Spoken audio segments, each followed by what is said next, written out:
Saudara-saudara yang kekasih dalam Tuhan Yesus Kristus, hari ini kita ingin bersama-sama merenungkan makna dari rasa sakit dalam hidup ini dan langkah-langkah ketika rasa sakit itu berproses dalam diri kita sehingga pada akhirnya melibatkan emosi kita dan menjadi penderitaan. Sebelum kita mulai perenungan kita akan bersama-sama minta pimpinan Tuhan. Mari kita berdoa. Bapa yang Maha Pengasih, ajarilah kami rendah hati di hadapan Tuhan, supaya dalam keterbatasan kami mengerti ketika sebuah proses rasa sakit yang berjalan dalam hidup, yang pada akhirnya mengubah kami karena kami merasa menderita. Tolonglah supaya kami dipulihkan dan kami juga boleh ya Tuhan menatap kepada Tuhan yang jauh lebih besar dari diri kami. Tolonglah hamba-Mu dalam menyampaikan firman Tuhan. Kuasai dirinya dan kendalikan segala keterbatasannya. Berfirman Bapa, kami siap mendengarnya. Dalam nama Tuhan Yesus, kami berdoa. Amin. Saudaraku, saya mengawalinya dengan membaca kitab Ayub pasal 3, ayatnya yang ke-11 sampai yang ke-26. Bunyinya demikian. Mengapa aku tidak mati waktu aku lahir, atau binasa waktu aku keluar dari kandungan? Mengapa pangkuan menerima aku? Mengapa ada buah dada sehingga aku dapat menyusut? Jikalau tidak, aku sekarang berbaring dan tenang. Aku tertidur dan mendapat istirahat bersama-sama raja-raja dan penasihat-penasihat di bumi, yang mendirikan kembali reruntuhan bagi dirinya, atau bersama-sama pembesar-pembesar yang mempunyai emas, yang memenuhi rumahnya dengan perak. Atau mengapa aku tidak seperti anak gugur yang disembunyikan seperti bayi yang tidak melihat terang? Di sanalah orang fasik berhenti menimbulkan huru-hara. Di sanalah mereka yang kehabisan tenaga mendapat istirahat. Dan para tawanan bersama-sama menjadi tenang. Mereka tidak lagi mendengar suara pengerah. Di sana orang kecil dan orang besar sama, dan budak bebas daripada tuannya. Mengapa terang diberikan kepada yang bersusah-susah, dan hidup kepada yang pedih hati, yang menantikan maut yang tak kunjung tiba, yang mengejarnya lebih daripada penggali harta terpendam, yang bersukaria dan bersorak-sorai, dan senang bila mereka menemukan kubur, kepada orang laki-laki yang jalannya tersembunyi yang dikepung Allah. Karena ganti rotiku adalah keluh kesahku, dan keluhanku tercurah seperti air. Karena yang kutakutkan itulah yang menimpa aku, dan yang kucemaskan itulah yang mendatangi aku. Aku tidak mendapat ketenangan dan ketentraman. Aku tidak mendapat istirahat, tapi kegelisahanlah yang timbul. Ayub adalah seorang yang hidupnya benar, bahkan dibenarkan oleh Tuhan. Ia taat beribadah, ia menyembah Tuhan. Ia selalu melakukan segala sesuatu dengan rendah hati dalam syukurnya untuk semua yang dia punya dan dia dapatkan melalui seluruh hidupnya. Sampai kemudian, apa yang dia sebut seluruh hidupnya tiba-tiba seperti berhenti. Kehilangan demi kehilangan yang berjalan dengan sangat cepat, mendadak, tidak terduga, mulai dari seluruh hartanya, anak-anaknya, bahkan kemudian rumahnya, lumbungnya, panennya, semua habis, ladangnya. Dan di tengah-tengah semua itu, istrinya meninggalkan dia. Dan belum cukup, Ayub terserang penyakit. yang membuat tubuhnya penuh dengan borok yang menyakitinya, dengan apa yang dikatakan dia mesti garuki dengan apa yang ada padanya, sehingga tubuhnya penuh dengan luka-luka.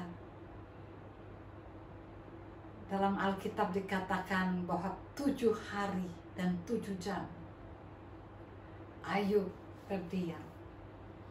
Saudara, kita akan memasuki apa yang disebut dengan tahap pertama dari rasa sakit.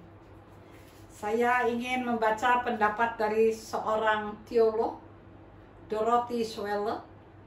Dorothy Schweller berkata bahwa ketika orang memasuki tahap pertama dari rasa sakitnya, ia mengalami mati rasa dan juga mengalami disorientasi terhadap apa yang terjadi pada dirinya. Ia terhenyak, merasa tidak berdaya, dan tidak tahu, perasaannya seakan-akan sirna begitu saja. Lalu kemudian, sesudah beberapa hari, beberapa lama, tergantung dari bagaimana orang mengatasinya, Ayub butuh 7 hari dan 7 jam. Maka orang itu mulai meratap. Ia meratapi nestapanya. Ia menjeriti nestapanya. Dan sesudah itu, masuklah proses penyangkalan. Ia menyangkali bukan semata-mata karena rasa sakit yang dia alami, tetapi ia menyangkali fakta itu. Dia merasa itu tidak benar dikenakan pada dirinya. Ia menolaknya. Ayub di dalam Ayub pasal 3 berada pada kondisi ini. Dia meratapi kehadirannya. Dia juga menyangkali kondisinya. Ia menyangkali kegelisahan itu di dalam kemudian pasal-pasal selanjutnya.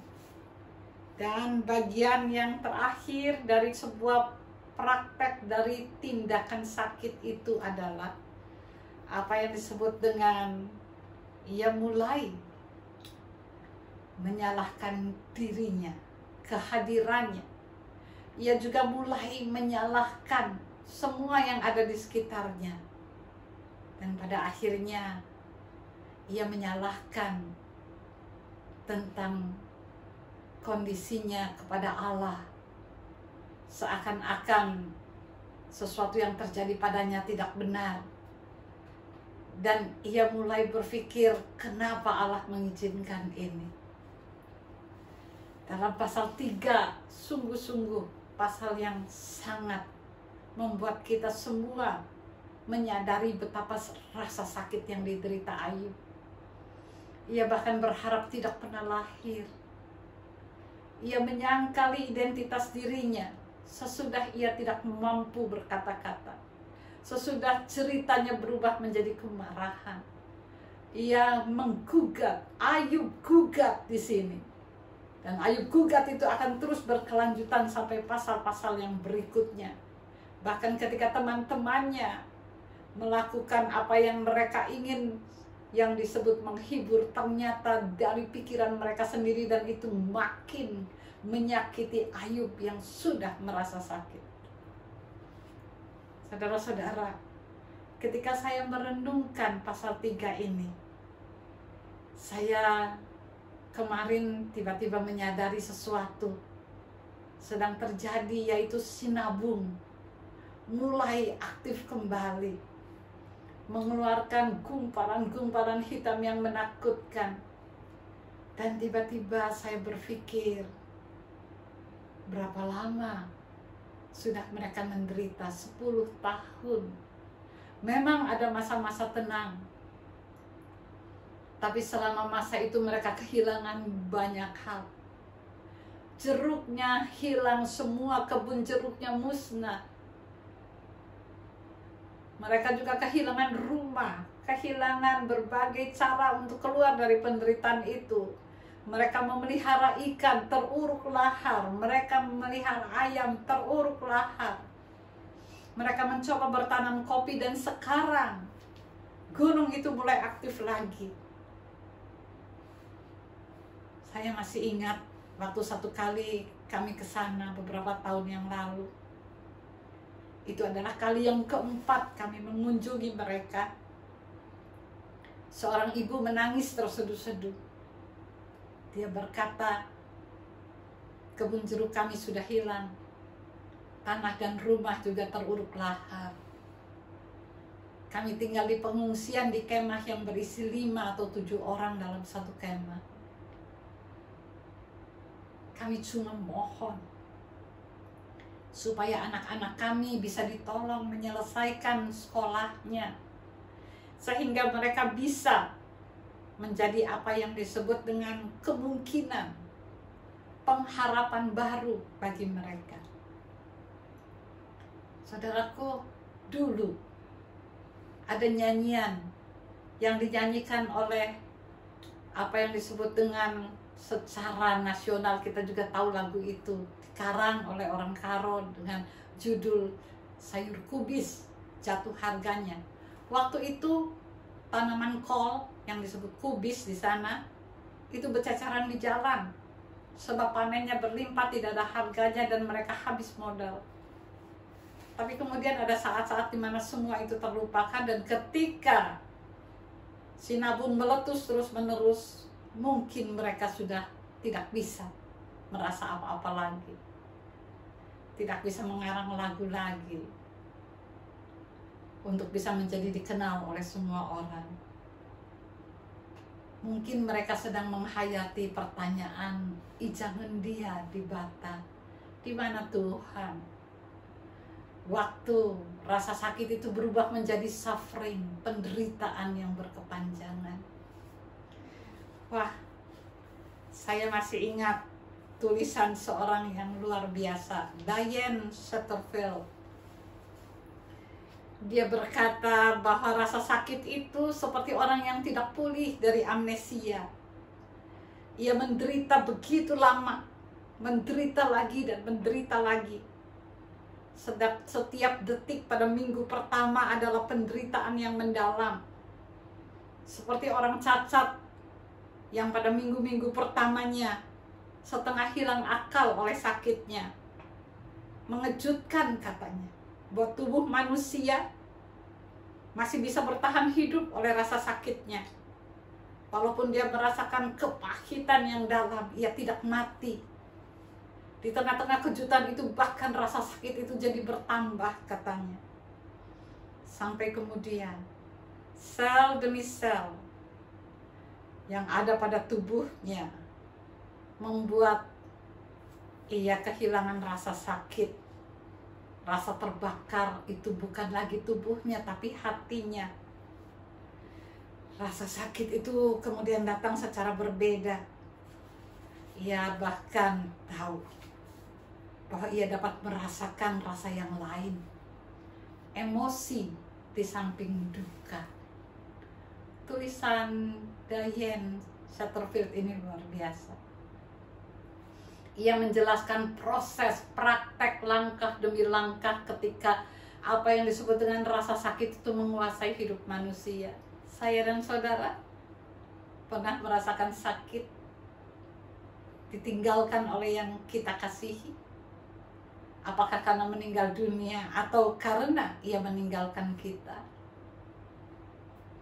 Rasa sakit karena penyakit yang membuat kita mati rasa, sebab kita tiba-tiba merasa begitu tidak berdaya. Rasa sakit ketika penghasilan tiba-tiba hilang, dan kita terus berproses di dalam rasa sakit itu, dan kita tidak tahu jalan keluarnya. Sementara anak-anak mesti sekolah atau anggota keluarga kita juga menjadi sakit secara fisik. Apakah jeritan Ayub berakhir pada pasal 3? Tidak, saudara. Pada bagian-bagian pasal yang terakhir 40-42, di sana Ayub gugat. Dijawab oleh Allah dengan seluruh kemahabesarannya. Sampai Ayub tersungkur ke tanah dan berkata, selama ini dari orang lain saja aku mendengar tentang Engkau, tapi sekarang aku berjumpa dengan Engkau. Saudara-saudara, Kitab ini menjadi begitu luar biasa. Kitab itu mengajari saya dan saudara-saudara untuk melewati setiap proses rasa sakit. Bahkan ketika kita merasa bahwa itu secara emosi kita sudah menjadi terlibat dan menjadi penderitaan yang berkepanjangan. Sebab seperti kata Ayub, oleh sebab itu aku mencabut perkataanku dan dengan menyesal aku duduk dalam debu dan abu. Ketika ia sendiri memandang Tuhan dan tahu bahwa gugatannya itu adalah dari kerapuhannya dan ketidakpengertiannya. Maka di tengah-tengah proses yang berjalan di hidup ini, mari kita menjadi seorang sahabat yang mendukung orang yang sedang dalam keadaan rasa sakit dengan proses praktek-praktek dari derita yang dialaminya. Kita boleh menjadi sahabat yang duduk bersama. Ketika ia tidak dapat bicara, ia butuh orang yang duduk di sebelahnya. Bukan untuk berkata-kata dari cara kita berpikir secara logis atau rasional atau juga emosi kita, bukan. Dia butuh orang di sampingnya yang berkata, "Hei, ada saya bersama kamu. Ketika engkau tidak bisa bicara, tidak apa-apa. Ketika engkau marah, saya mendengarkan. Ketika engkau butuh dukungan doa, di situ saya akan memelukmu dan berdoa untukmu." Sekali lagi, mari belajar memahami kebesaran Tuhan yang begitu hebat itu tidak gampang. Ketika kita berproses di dalam rasa sakit dan derita kita, tapi mendukung orang yang hampir roboh adalah bagian dari prosesi memenangkan rasa sakit di hidup kita. Tuhan memberkati kita. Amin.